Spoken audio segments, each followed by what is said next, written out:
જય ખુખારમાં મેલડી. શું તમને માતાજીથી દૂર થવાનો ડર લાગે છે? તે વાત ઉપર ખુખારમાં મેલડીએ શું પ્રવચન આપ્યું તે આપણે આ વિડીયોમાં જોશું. જય ખુખારમાં મેલડી.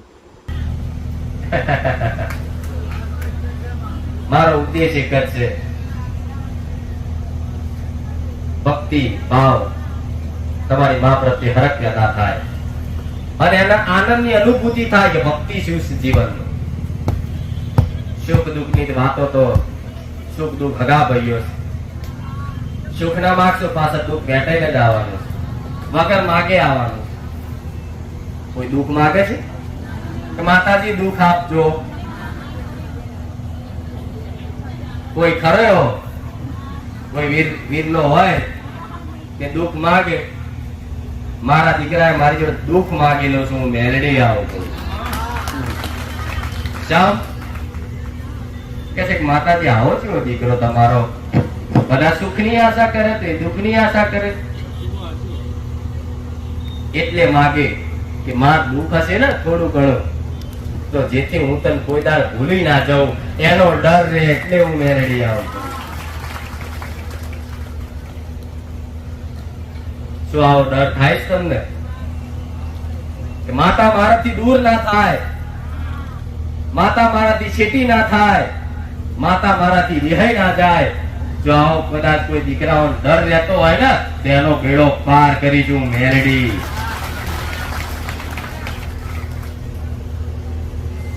ખોવાનો ડર રહે. મારી માં મને લાડ કરતી બંધ ના થઈ જાય, માં લાખો ગુનાહ કર્યા, કરોડો કર્યા, માં મારાથી દૂર ના થતી, ભલે માં જેવો છે એવો તારો છું. પાપી રહ્યો, દુષ્ટ રહ્યો, નાલાયક રહ્યો, ગમે તેવો માં તારો છું. બસ તું મારાથી છેટી ના જતી. આટલો ખાલી પ્રેમ હશે ને અંદર, જેની અંદર એનો બેડો તમારી માતાઓ પાર કરશે. હું મેલડી આવું છું.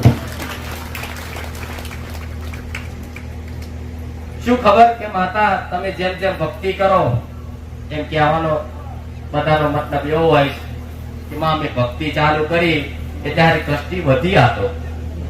પહેલા બહુ શું હતું, પણ જેમ જેમ અમે દીવા કર્યા, ભક્તિ કરી, માતાની પ્રાર્થના કરી, આરતી ચાલુ કરીને અમુક નું કહેવું એવું હોય કે દુઃખ વધ્યું.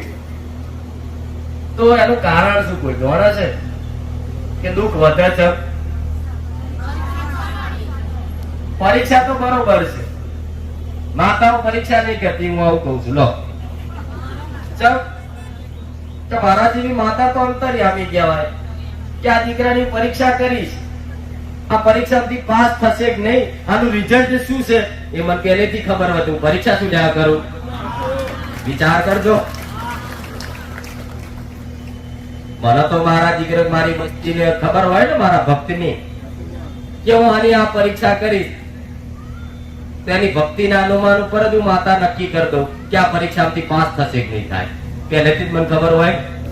આ કઈ દીકરા દીકરીઓ નાના નહીં, 10મા 12મા પાસ થવો તો સપનામાં એને કહી દઉં છું જ્યાં પાસ કરી આલી, તો મને ખબર હોય પાસ થવાના, તો ખબર હોય પરીક્ષા શું લેવા કરું? પરીક્ષા નહીં, પણ દુઃખ એટલે નાખું હાથે કરી કે જેમ દુઃખ પડે એટલે તમે વધારે પેલું કેવું ભાગેલું હોય અને દુખતું હોય તો એ બહુ ધોન ના હોય, પણ કોઈક આઈ યાદ હાથ મેળે તો ઓ બાપા રે બહુ દુખ્યું, ઓ માં તરત કેવું મોડેથી નીકળે કે નહીં? તે દુઃખ હોય પછી થોડું વધે એટલે ફરી ઓ માં હવે નહીં રહેવાય, ઓ માં રોજ રોજ. પછી એક દાડો નાભીથી પોકાર નીકળી જાય, હે માં તમારી માં બાથમાં ગાલી લેવું મેલડી આવું. પછી બધા ન્યાય વ્યવહાર એક બાજુ, બધી નડવા વાળી માતાઓ એક બાજુ, બધા કામણ ટોમણ વિજ્ઞાન ટિંજ્ઞાન ગ્રહણ બધું એક બાજુ. પનોતી બનોતી બધું તમારી માતા છે ને દબાઈ બેસી જાય પૂર્ણ ભૂલ. તો દુનિયા વાળાએ નબળી બનાવી દીધી છે. માતા પીલી આડી થાય છે, પીલી આડી. હું એવું કહું છું કોઈ આડી નહીં થતી.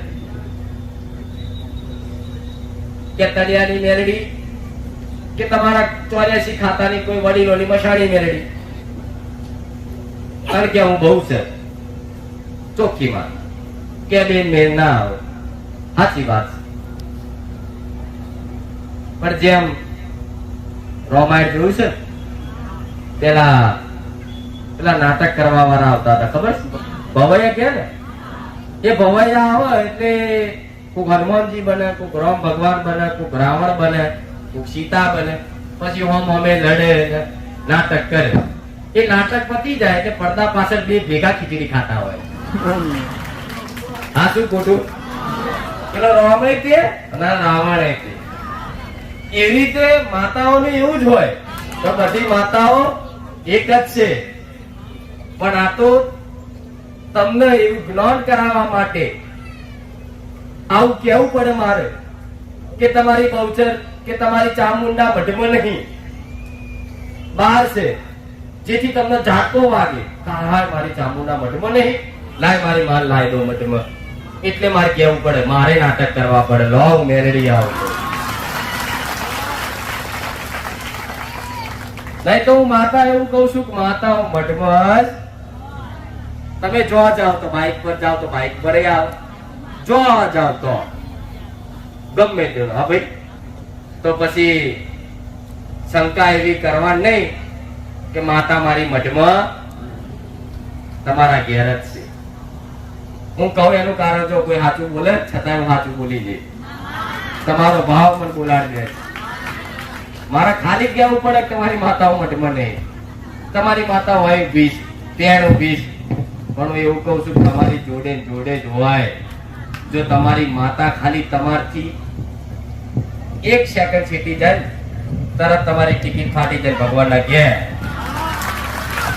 જતા રહો નહીં, જીવી કે કોઈ દેવી શક્તિ વગર. તો હું એવું કહું છું, કોઈને હારો મઢ ના હોય, પૂજા પાઠ કરવાની જગ્યા ના હોય, તો નિરાશ હતાશ થવાની જરૂર નહીં. જેવી જગ્યા કરશો એવી જગ્યા દેવ પામી લેશે ને. એના મોટા મંદિરોની જરૂર નહીં, કે જબરા સુમાળાની જરૂર નહીં, કે હારી સુગંધી વાળી અગરબત્તીની જરૂર નહીં. અગરબત્તી શું કામ બનાવી? મેં પહેલા કીધું હતું, અગરબત્તી ભગવાન માતાજી સુગંધ મન મેરડીને એમ કહો મારી ચંદનની અગરબત્તી લાવે લે. આ ચંદન જેટલી સુગંધ નહીં, એનાથી અનંત સુગંધ મારામ છે. હે ભાઈ, તે ચંદનની સુગંધ મને શું સુગંધિત કરી શકે મારી ભાઈ? કરી શકે? માં લેવા ગુલાબનો અત્તર લાવ્યો, એક ગુલાબનું અત્તર મન શું સુગંધિત કરી શકવાનું? કરી શકે? ના કરીએ. પણ એ અગરબત્તી શું કામ બનાવી છે કે તમે મઢમાં અગરબત્તી કરો એટલે વાતાવરણ સુગંધિત થઈ જાય. એટલે જો તમને અત્યારે બેઠા છો ને અચાનક એવી મસ્ત સુગંધ આવી જાય, તમે જો હા મસ્ત આવી સુગંધ, આમ તરત તમારો શ્વાસ અંદર ખેંચાઈ જાય. ઓહો મસ્ત લાગી, કોને નાખ્યું? જેથી તમારી મનમાં અંતર આત્મા શાંતિનો અનુભવ થાય, એના માટે અગરબત્તી બનાવી. ધૂપ ધુમાડા, ગુગળનું ધૂપ તો એ કોના માટે છે? માતા માટે લાવો છું. પણ માતા એમ કે છે કે આ દીકરા તારા માટે જ છે, તું સૂંઘ તો તારું મન ચોખ્ખું થાય, મને ના સૂંઘાડી. કપૂર છે, આ બધું ધૂપ કરો છો ને ઘેર, આ તો એ બધું કોના માટે બનાવ્યું છે? તમારા માટે. પછી કે આ માતાજીના કોઈ રૂપ નહીં હોતા, ફોટા ચમ બનાયા? તમે તો તમારી જાતે સેલ્ફી લો છો કરી, રોજ નવા ફોટા પાડો, દાડા 25 વખત. શું મન મેરડીને શું ફોટા પાડવાનો શોખ હશે કે મેં બનાવ્યા? ભાઈ ના, તમારું ધન એકત્રિત કરવા માટે. પેલા ફોટા નતા, ખબર છે? પેલા શું હતી? પેલી આગીઓ આવતી, પથ્થર આવતા, લાકડાની મૂર્તિમાં કોતરણી હોય. જોજો તમે, જેમ કે અત્યારે કઈક બરિયાદેવના મંદિરે જોશો તો પથ્થર હશે નાના હોય છે ને. તો આવા ફોટા શું કામ બનાયા? તમારું ધન એકત્રિત કરવા માટે. નકર હું તો એવું કહું છું કે માતાના ફોટાની જરૂર, બધી જરૂર છે. કોના માટે? તમારા માટે. દેવી શક્તિને તમારા કોઈ વસ્તુની એને જરૂર નહીં. પણ ભાવથી તમે અત્તર લાવો, સ્પ્રે લાવો, મોગરાનું સુગંધ વાળું લાવો, એ નાખો ને, એ તમે આનંદિત થાવ. હા સુગંધ આવી એટલે સમજી લો તમે આનંદિત થયા, એટલે તમારી માતા હાથ રાગે હાશ મારો દીકરો રાજી છે. આ શું ખોટું